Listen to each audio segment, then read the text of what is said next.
The rain fell in relentless sheets, drumming against the cracked windows of Henry Caldwell's modest apartment. At 75, he sat at his small kitchen table, staring at the rejection letter in his hands. The words blurred together, but one phrase stood out like a wound. "We regret to inform you that, due to your age, we cannot proceed with your application." It was the fifth letter this month. Each one stung a little more. Not because Henry needed the money he didn't, but because they dismissed him without knowing who he was. Unemployable. The word felt like a slap, a judgment on a life that had weathered more storms than most. Henry's hands, rough from decades of labor and creation, trembled slightly as he set the letter down.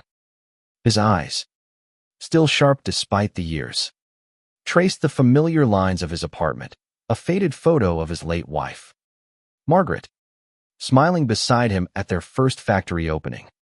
A shelf of books on business and innovation. A small wooden carving of a bird. A gift from his grandson. These were the relics of a life that refused to be defined by age. Yet the world seemed determined to box him into irrelevance. He leaned back in his chair, the creak of wood echoing in the quiet room. 50 years ago, Henry had started his first business, a small repair shop for industrial machines. It wasn't glamorous, but it was his. He'd built it with sweat, sleepless nights, and an unyielding belief that hard work could outshine any obstacle. By the time he was 50, that shop had grown into Caldwell Industries, a corporation employing hundreds and supplying parts to factories across the state. He'd sold it at 60, thinking retirement would bring peace. But peace, it turned out, was elusive without purpose. Margaret's death 5 years ago had left a void that idleness couldn't fill. Henry had tried to stay busy volunteering, mentoring young entrepreneurs, even applying for jobs to keep his mind sharp. But the rejections piled up, each one a reminder that society saw him as a relic, not a resource. Unemployable at 75. The phrase gnawed at him, not because he believed it, but because it underestimated him. Henry stood, his joints protesting, but his resolve firm. He walked to the window, watching the rain streak down the glass like tears for a life misjudged. He wasn't done yet, not by a long shot. In the quiet of that rainy evening, a spark ignited an idea born not of desperation, but of defiance. He'd show them, not with words, but with action.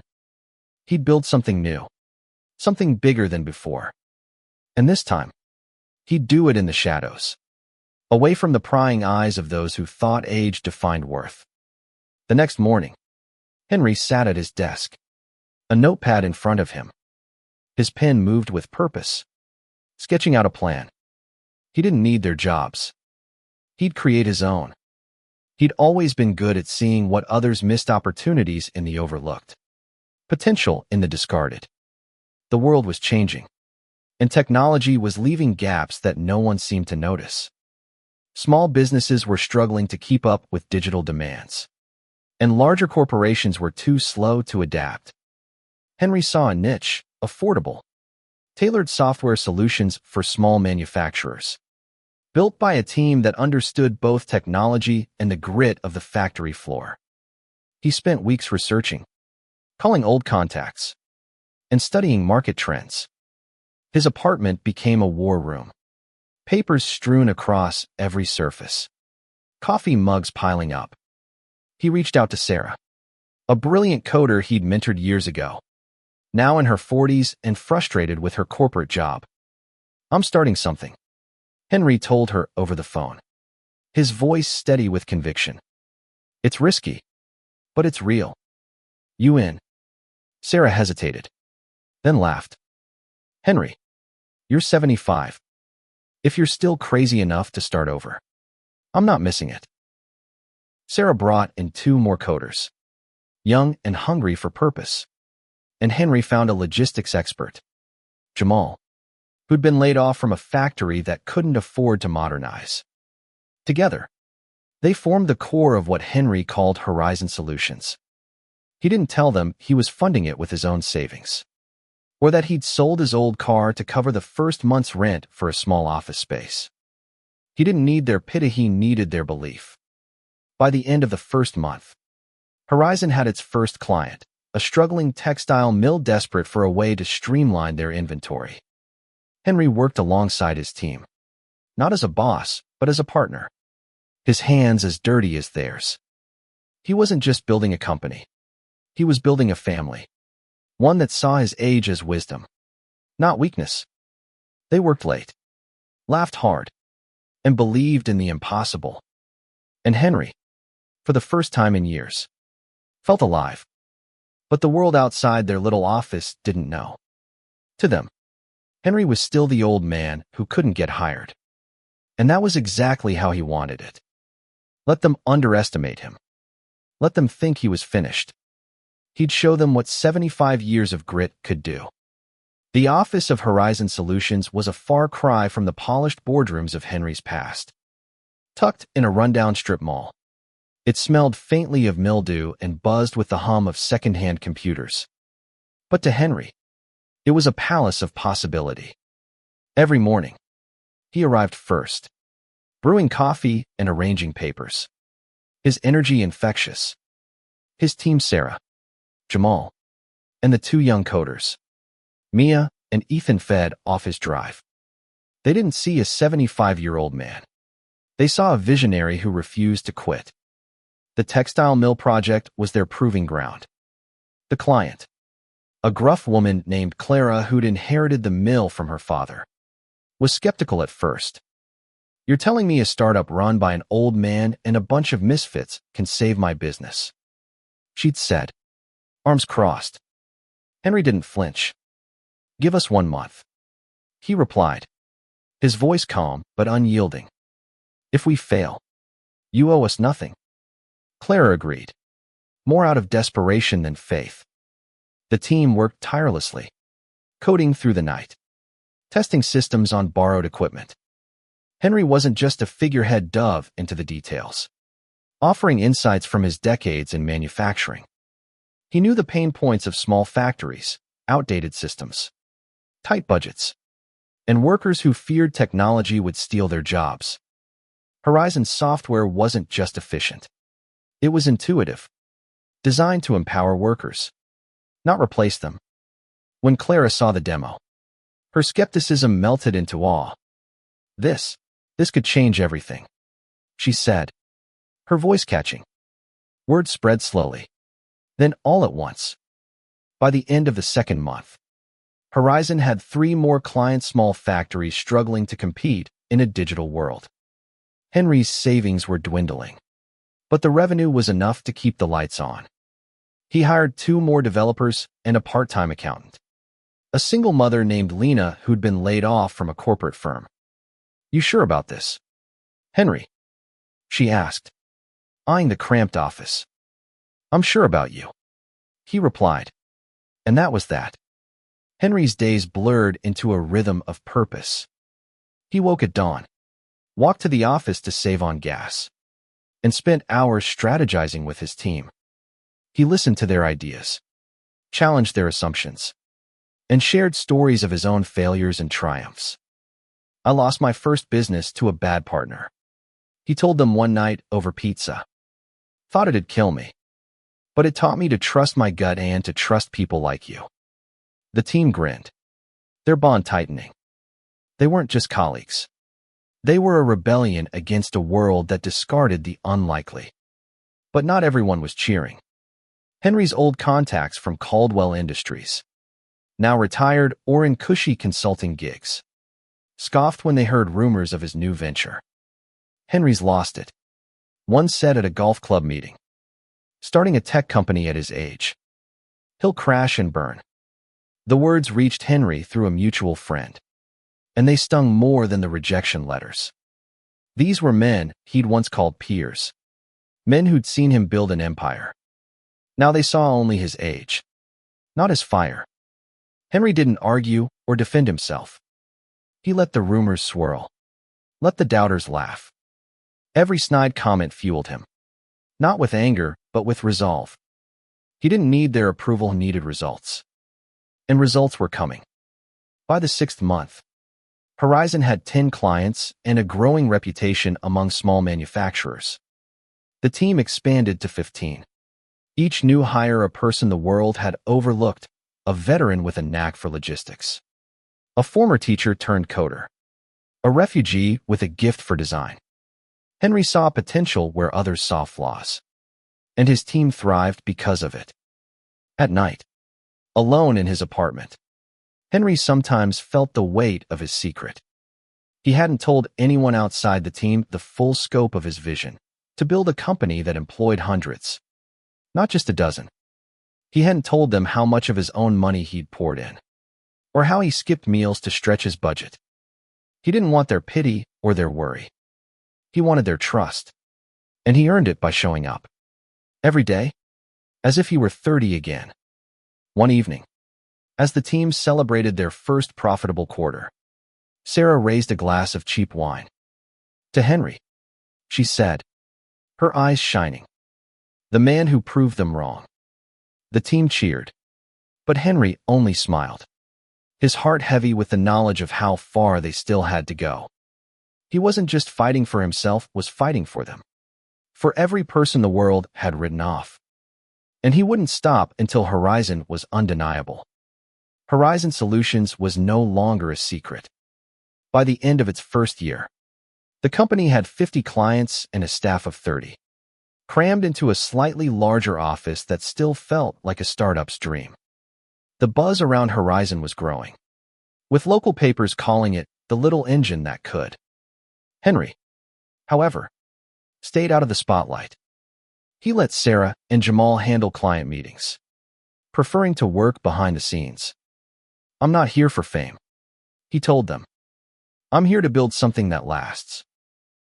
But building something lasting came with costs. Henry's savings were nearly gone. And though Horizon was profitable, the margins were thin. New clients meant more hires, more equipment, and more risk. Henry took out a loan against his apartment, a decision he didn't share with the team.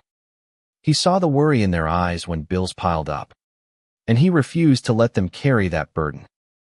"We're fine," he'd say, his voice steady, even as his bank account dwindled. The pressure wasn't just financial. The team was stretched thin, working long hours to meet deadlines. Mia, the young coder, started showing signs of burnout. Her usual spark dimmed. "I love this place," she confided to Henry one evening. "But I'm exhausted." Henry listened, his heart aching. He'd been so focused on proving the world wrong that he hadn't noticed the toll it was taking on his team. He promised her a raise and more support. But privately, he wondered how he'd deliver. Then came the first real threat. A larger tech firm, Synergy Systems, caught wind of Horizon's success. They offered to buy the company for a sum that made Sarah's jaw drop. "We could all walk away rich," she said at a team meeting, though her tone suggested she didn't believe it. Henry listened to the offer, his face unreadable. Synergy's CEO, a slick 40-something named Greg, met Henry in person, oozing confidence. "You've done well for a side project," Greg said. "But let's be real. Henry, you're not young. Hand this over to us, and you can retire in peace." Henry's smile was polite but cold. "I've retired once," he said. Didn't take. He rejected the offer. But Greg's words lingered. Not young. It was the same dismissal he'd heard in every rejection letter. Now dressed up in a suit. Synergy didn't stop there. They started undercutting Horizon's prices, poaching potential clients with promises of faster service and bigger budgets. Henry felt the ground shift beneath him, but he refused to show it. Instead, he doubled down. He spent nights researching Synergy's tactics, finding ways to differentiate Horizon's services. His team rallied, inspired by his refusal to bow. They rolled out a new software update that streamlined production for their clients, earning praise and loyalty. But the victories were hard-won. Jamal confided that he'd turned down a job offer from Synergy. Not because of money, but because of Henry. "You believed in me when no one else did," he said. "I'm not leaving you now." Henry was moved, but the weight of their loyalty pressed harder. He wasn't just fighting for himself anymore, was fighting for them. Every decision felt like a gamble with their futures. One night, unable to sleep, he sat at his kitchen table, staring at Margaret's photo. "Am I crazy, Maggie?" he whispered. "Am I dragging them down with me?" The silence offered no answers, but her smile seemed to urge him on. The breaking point came when a major client, a furniture factory that accounted for 20% of Horizon's revenue, threatened to switch to Synergy. Their manager, a pragmatic man named Tom, met with Henry.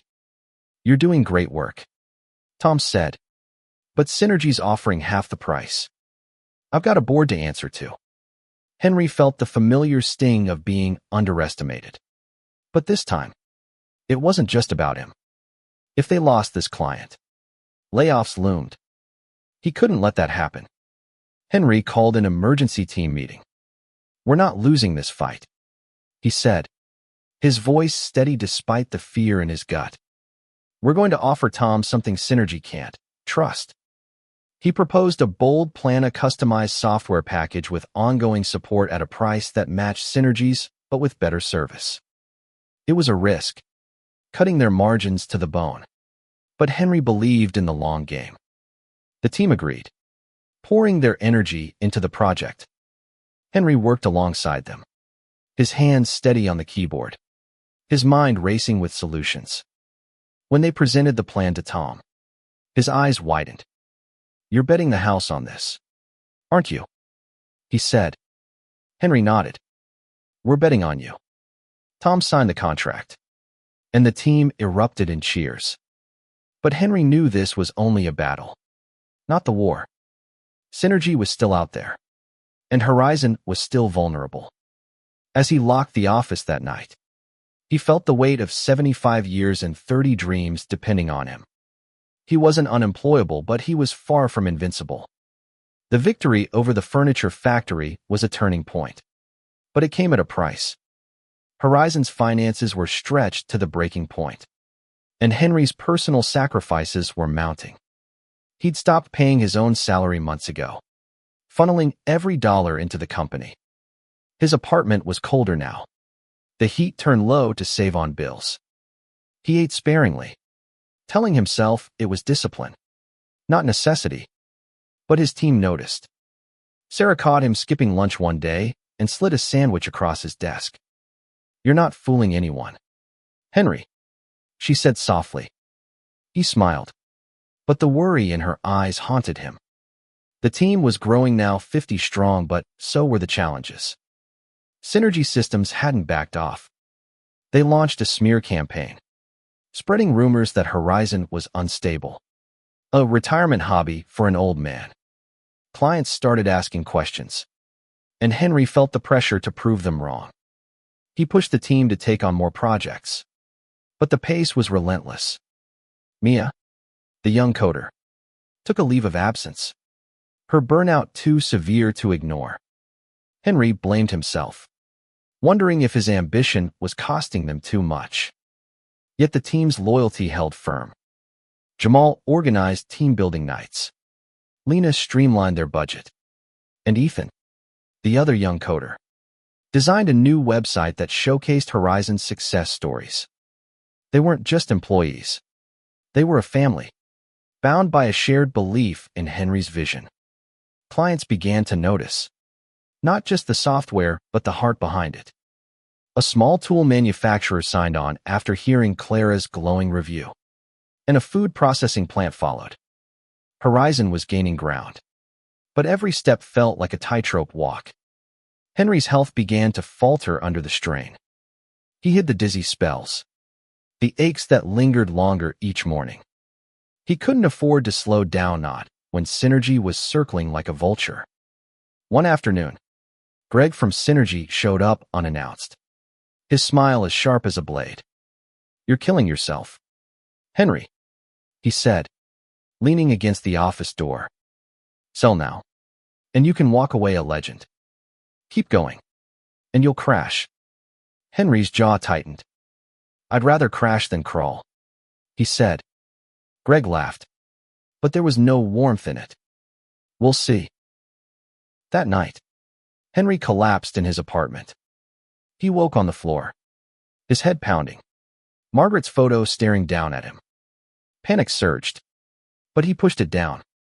He couldn't go to the hospital, not now. Not when the company needed him. He called Sarah instead, swearing her to secrecy. Just a bad day. He lied. She didn't believe him, but she respected his silence. The next day, he was back at the office, his smile a mask for the fear he couldn't shake. The team's next big project was a game changer, a contract with a regional chain of auto parts suppliers. If they landed it, Horizon could double its size. Henry threw everything into the pitch, working alongside the team to perfect every detail. They presented to a board of executives, most of them younger than Henry's children. He stood at the front, his voice steady, his eyes burning with conviction. We're not just selling software, he said.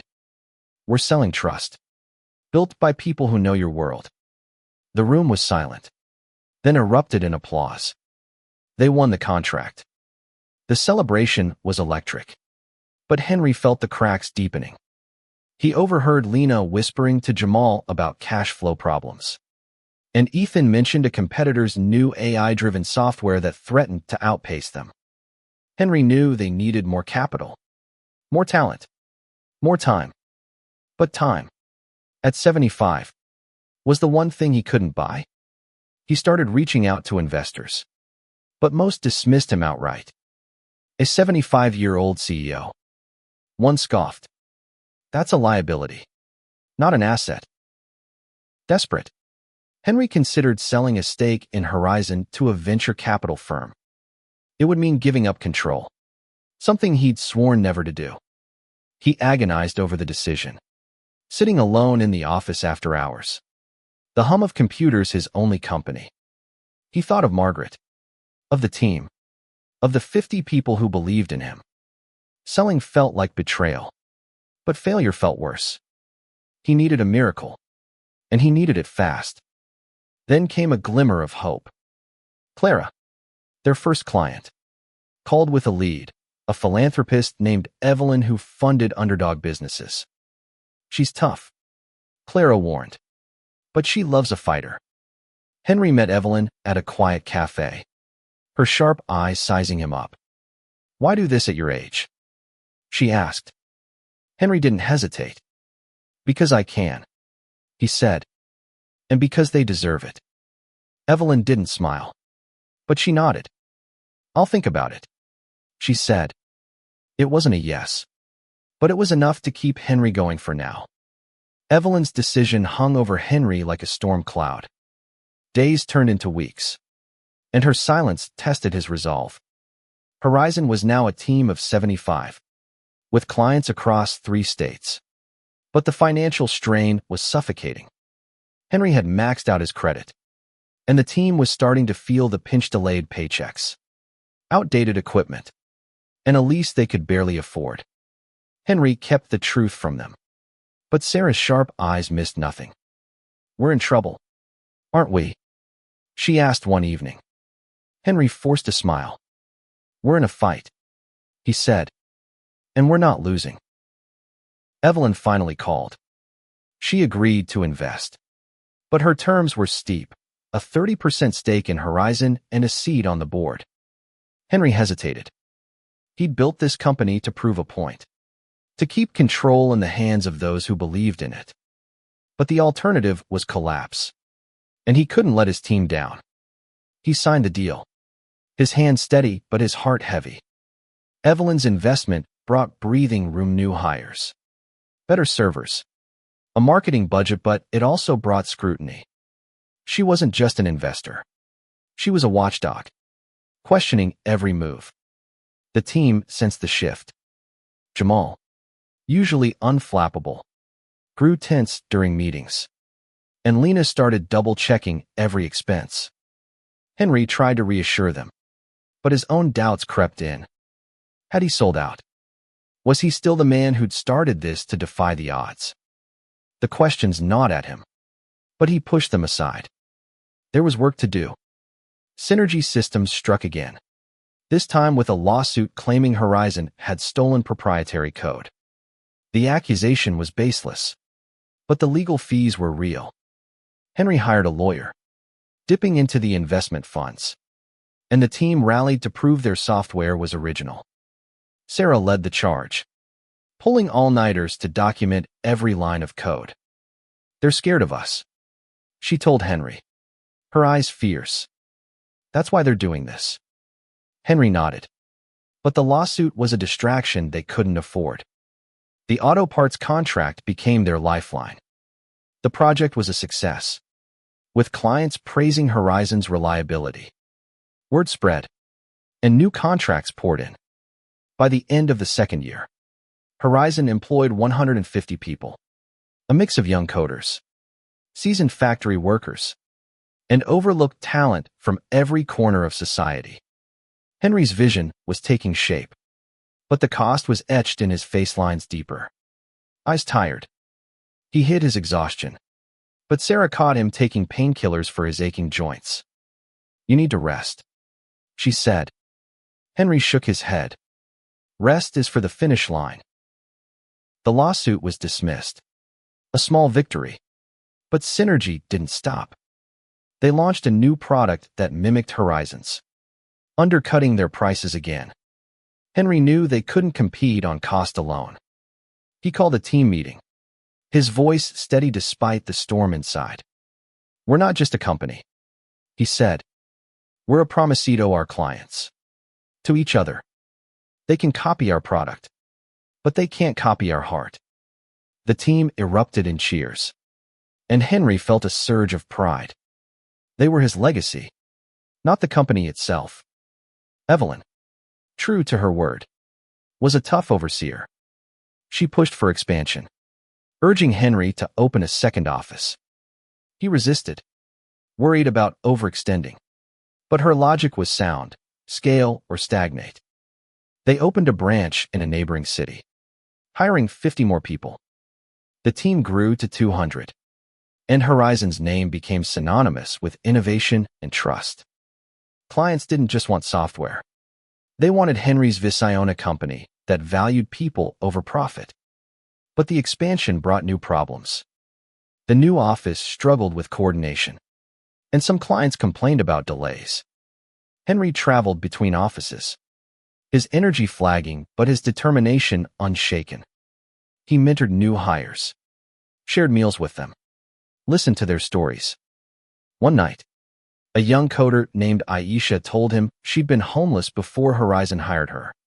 "You gave me a chance," she said, tears in her eyes. "You gave me a home." Henry's throat tightened. This was why he kept going. The tipping point came when a national trade magazine featured Horizon as the startup defying the odds. The article didn't mention Henry's age, but it praised his leadership and the team's diversity. For the first time, Henry let himself feel pride. Not just for himself, but for everyone who'd believed in him. The world was starting to see what he'd known all along: age didn't define ability, and heart could outshine greed. But the spotlight brought danger. Synergy's CEO, Greg, wasn't done. He called Henry, his voice dripping with venom. "You think you've won," he said. "This is just the beginning." Henry hung up, his heart racing. He knew the war wasn't over. But for the first time, he felt ready. Horizon wasn't just his company, it was a movement. And he'd fight for it until his last breath. The magazine article changed everything. Horizon Solutions wasn't just a local success story anymore. It was a beacon for small businesses nationwide. By the third year, the company employed 500 people across 2 offices, with clients in every major industry. Henry's vision had come to life, not as a fleeting dream, but as a force that reshaped lives. The team was a tapestry of stories: veterans, single parents, immigrants, young dreamers, all bound by a belief that they were more than the world's labels. But success didn't erase the challenges. Synergy Systems doubled down, launching a smear campaign that accused Horizon of cutting corners. Clients wavered, and Henry felt the old sting of doubt. He gathered the team, his voice steady but his hands trembling. "They're trying to break us," he said. "But we're stronger than that. We're not just building software, we're rebuilding hope." The team rallied, working harder than ever to prove their worth. They rolled out a new platform, faster and more intuitive, and clients stayed loyal, moved by Horizon's grit. Henry's health was faltering. The dizzy spells returned, and his doctor warned him to slow down. "You're 75, she said. "Your body can't keep up with your heart." Henry nodded but ignored her. He couldn't stop, not when 500 people depended on him. Sarah and Jamal started taking on more leadership, urging him to delegate. "We've got this," Sarah said, her eyes fierce with loyalty. Henry relented, but only slightly. He still arrived first every morning, still stayed late, still carried the weight of their dreams. Evelyn, the investor, became an unexpected ally. She saw Henry struggle and softened her approach, offering strategic advice instead of demands. "You've built something rare," she told him one day. "Don't let it kill you." Her words hit hard, forcing Henry to confront his limits. He started training Sarah and Jamal to take over key roles, preparing for a future he might not see. It wasn't defeat, it was trust, the hardest gift he'd ever given. The final battle with Synergy came unexpectedly. Greg, their CEO, offered a partnership, a thinly veiled attempt to absorb Horizon. Henry met him one last time, his face lined but his eyes alight. "You don't get it, Greg," he said. "This isn't about money. It's about people." He rejected the offer, and Synergy's campaign faltered. Clients saw through their tactics, choosing Horizon's authenticity over empty promises. By the end of the year, Synergy scaled back, unable to compete with Horizon's heart. Henry's 76th birthday was a quiet affair, celebrated in the office with a cake and laughter. The team gave him a carved wooden plaque that read, "To Henry, who proved them wrong." He choked up, unable to speak. That night, alone in his apartment, he looked at Margaret's photo. "We did it, Maggie," he whispered. "We showed them." Horizon continued to grow, but Henry stepped back, letting Sarah and Jamal lead. He became a mentor, a guiding light for a company that now employed thousands. The world knew his story not as the old man who couldn't get hired, but as the visionary who built an empire from nothing. He never told the full truth, the sleepless nights, the sacrifices, the fear of failure. He didn't need to.